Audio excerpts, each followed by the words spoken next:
नमस्कार, स्वागत आहे तुमचं माझ्या चॅनलमध्ये. मी अनिता माटे बोलते.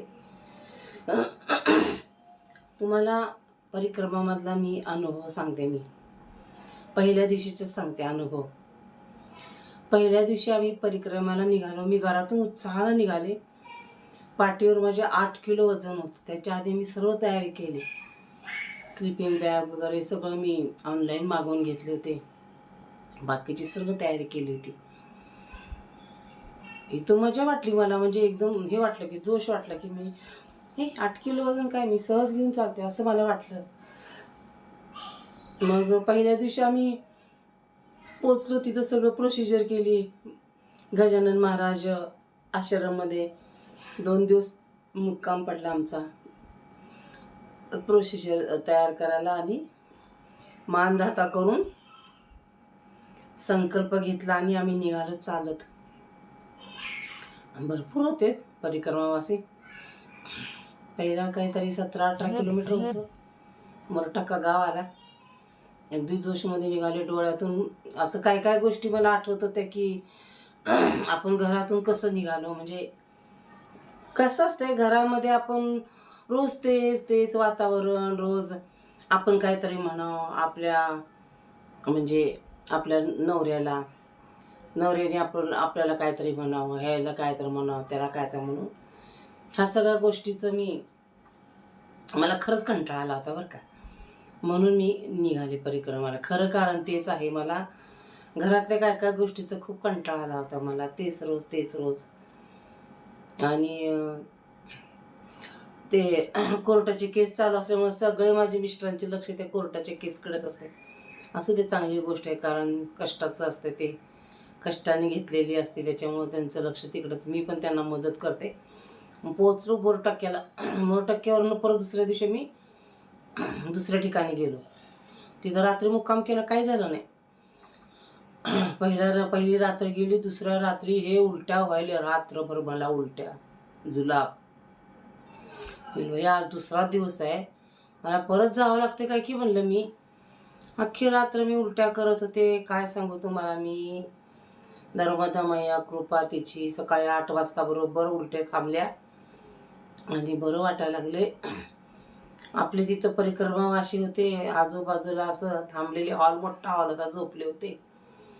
उलट्या करायला लागलेलं बघून कोणी गोळी दिली उलटीची, जुलाबाची गोळी दिली. मग कसं तरी थांबले आणि परत असं मनाची तयारी केली, नाही आपण आता निघायला पाहिजे.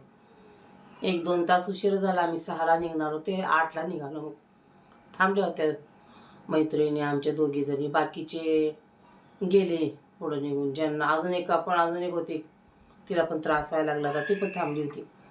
4 जण होतो आम्ही. मग निघालो हळूहळू. तसंच 15-20 किलोमीटर चाललो. परत आश्रम लागला, थांबलो. असं करत करत गेले 4-5 दिवस आश्रममध्ये थांबत. त्रास काय होत नव्हता.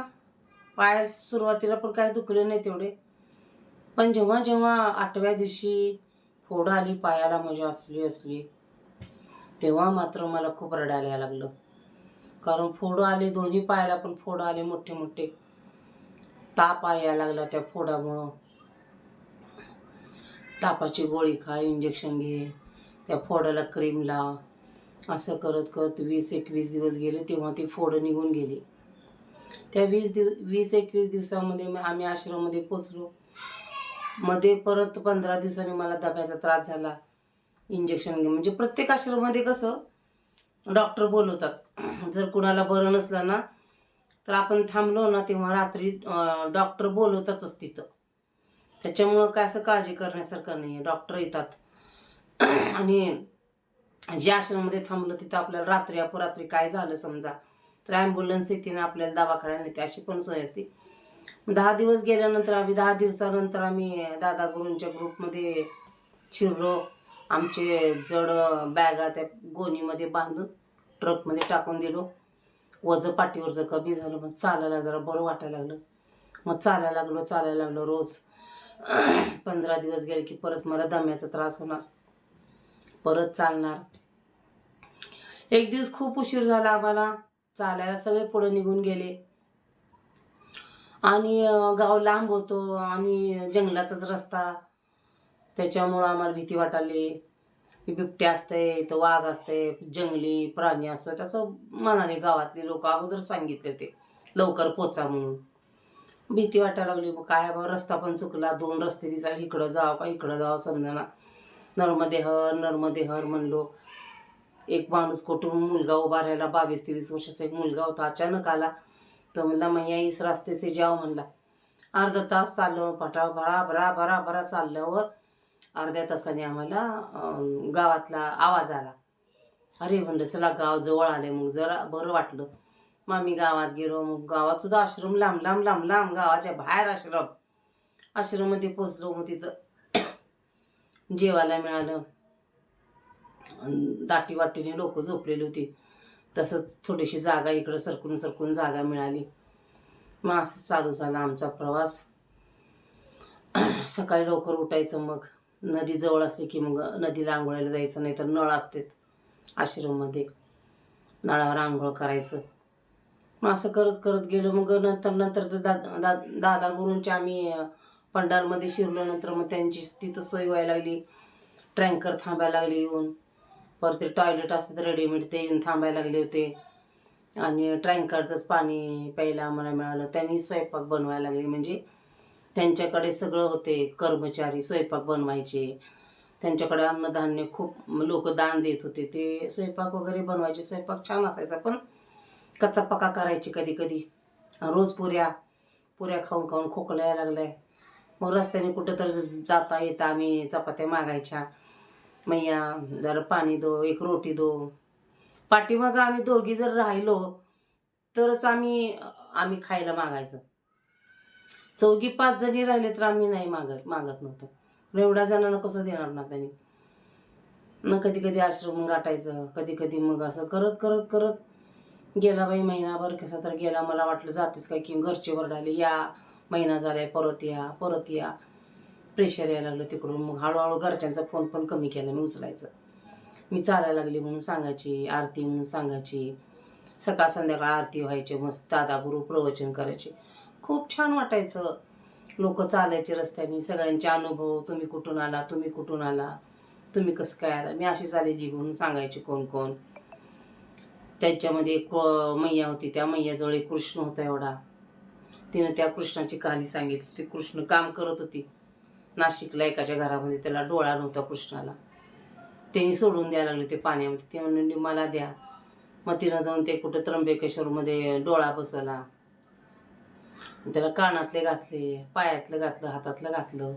सोनाराकडे गेले, त्यांनी घालून दिलं. आपलं आमच्याकडं आला कृष्ण, आम्ही घालतो म्हणजे चांदीचं. मग तो कृष्ण हे प्यायला लागला, पाणी प्यायला लागला कृष्ण.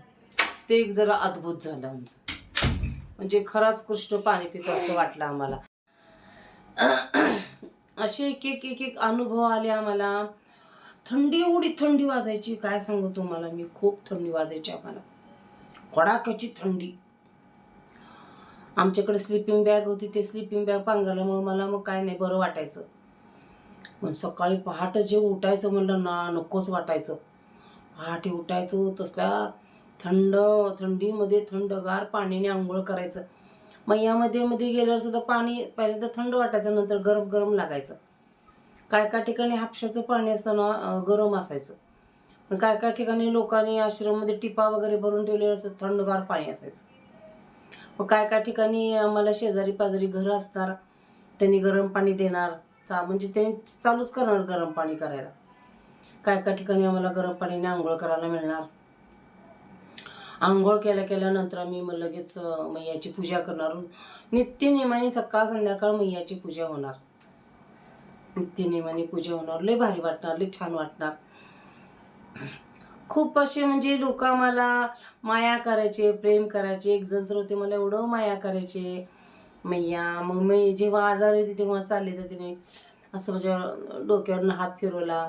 मैया हम जा रहे, हाँ मैं जा रहे दादा, मैं बहुत बीमार हूँ म्हणायची. मी इतकी रडले ना, असं वाटायला देवा माझ्या सख्या भावाने सुद्धा माझ्या डोक्यावरनं कधी हात फिरवला नाही, मला कधी माया केली नाही असं वाटायचं मला.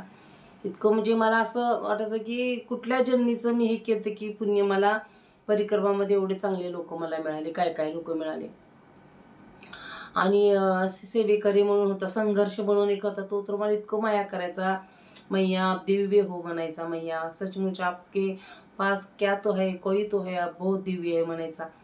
मिलता ऐसा कोई नहीं, हाँ मैया लेकिन मैं बहुत बीमारी पडती हूँ, कुछ नहीं होता म्हणायचा.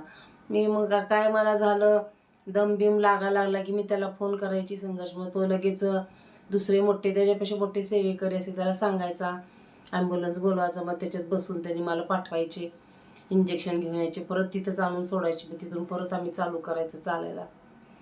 अशा प्रकारे माझी नर्मदा मैयाची परिक्रमा झाली. एक एक ठिकाणी तर आम्ही खूप चालल्यानंतर मध्ये मध्ये पाणी पण नसायचं प्यायला, आम्हाला खूप तहान लागायची. मग काय काय वेळेस काय होणार की आम्ही नर्मदा मैयाला हे करणार, प्रार्थना करणार, मैया कहाँ से तो हमको पानी मिलना चाहिए पीने के लिए, बहुत प्यास लगी. तर मग ट्रॉलीमध्ये असे जार वगैरे भरले लोक परिक्रमा वाचायला लगे पाणी वाटायला यायचे, पाणी मिळायचं लगे. मैया हमको बहुत भूक लगी म्हणायचं आम्ही. मैयाला सांगायचं सगळं, नर्मदा मैयाला.